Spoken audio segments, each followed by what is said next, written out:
Hello, I'm Stephen Newton and I'm a consultant with Meridian West. This is one of our regular Meridian West tips series. In this tip, I'm going to talk about something which professionals are generally very bad at, and that's about saying no. As an American friend of mine puts it, the client is always right, but not always right for us. And there are really three issues to be considered here. The first is about culture and fit. And this is really ensuring that the personal fit between you and the individual client and the cultural fit between your firm and the clients are aligned. And that's really the basis between your like and trust that is the real determinant of whether you're going to do business successfully.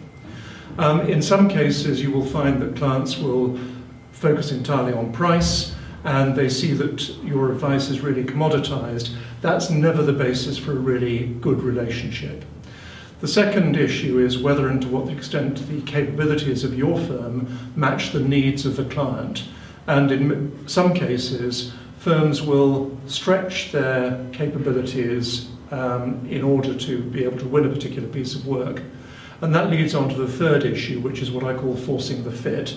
And by that, if you think in terms of carpentry, if you've got some expensive, high-priced pieces of wood from which you're making a piece of furniture, if you hammer the joints together, there's a danger that you're going to break something, and that's terribly expensive and no fun for anybody.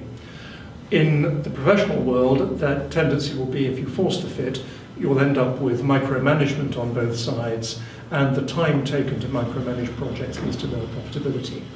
So 3 tips then to deal with these issues. The first is to be brutally honest with yourself about whether and to what extent there is a personal fit between you and the client with whom you're dealing. There's no such thing as a firm, there's only people, and your ability to win business is to do with your ability to make a connection with the client across the table. But it's also about whether and to what extent you feel that you're going to get on together.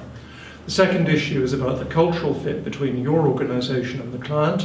Those really need to be aligned so that you're going to work effectively together as 2 teams.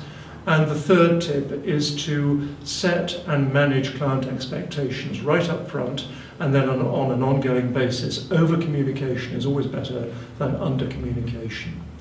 So give yourself permission to say no if the client is not right for you, and the rest will tend to follow.